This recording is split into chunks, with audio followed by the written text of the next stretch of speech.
Hello, this is Tim, and I don't know how much you picked up yesterday about the government plans at the moment and the conversations in the House of Parliament. Therese Coffey,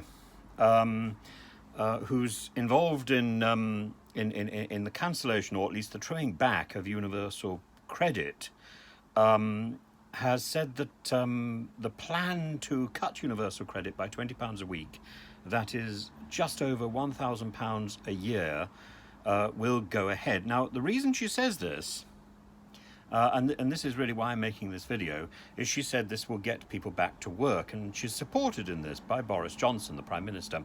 I think, not only do I think she's absolutely wrong, but I think this is completely illogical, because universal credit was rolled out as a partly as a means-tested credit, but also as something that was partly paid to people who were in work. So I think about 40% of people who receive universal credit are actually in some form of work.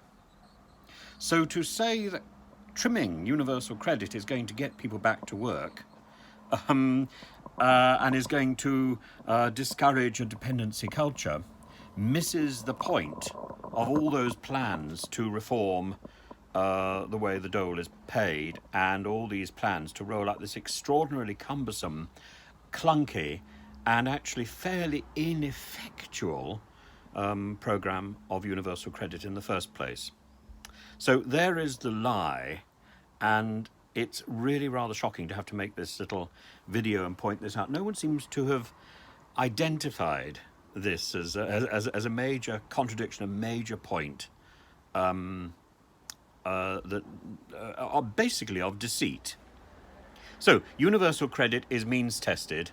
Universal credit is designed to be partly for people who are in work, so therefore receiving universal credit is not discouraging people from work, or shouldn't be.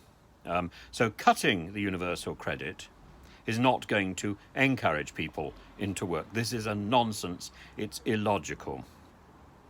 We don't want a dependency culture, of course, but equally we don't want people in poverty.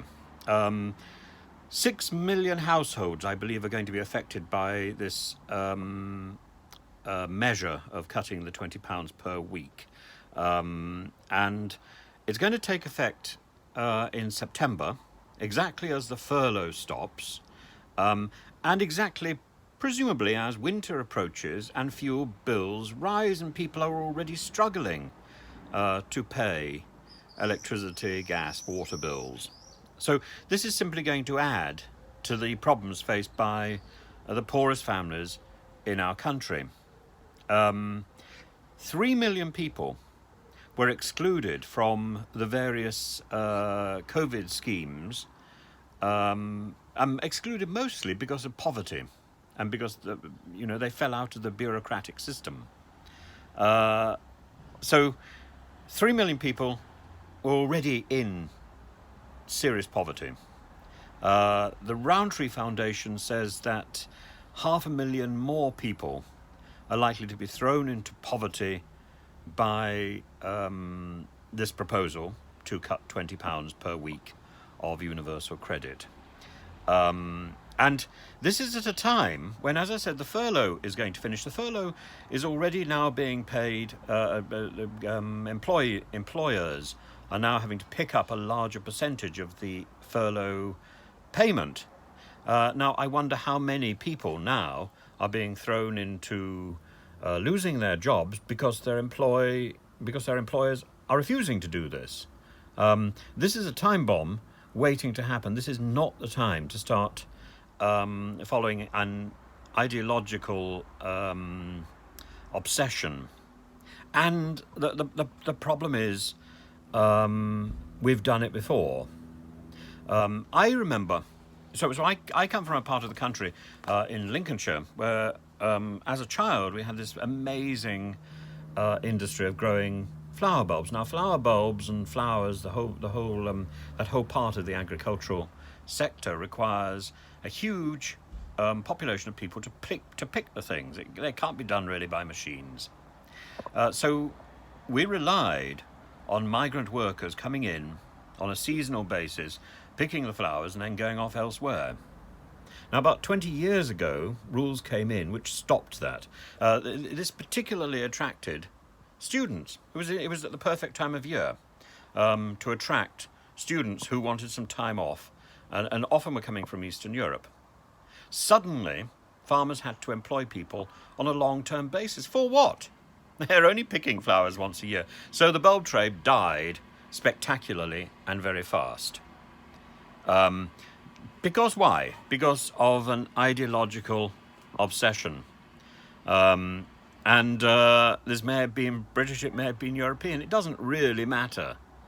What matters is ideology is not the way forward in dealing with people's lives. There is only one absolute, and that absolute is full employment and security. Anything else falls short of that. So we can't be crowing about what little we have achieved when we haven't achieved that absolute. Very, very simple. So this is the news today. I thought I'd put something out. I'd be very interested to know your thoughts on this. I'm very concerned about this. I've been concerned about it for some time, but I'm particularly concerned about the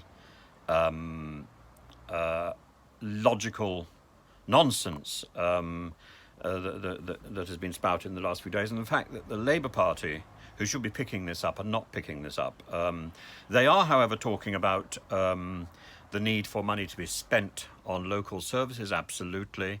What we're seeing is local shops hit by the double whammy of Brexit and then COVID. Local shops closing. We need to do something to revive our local economies.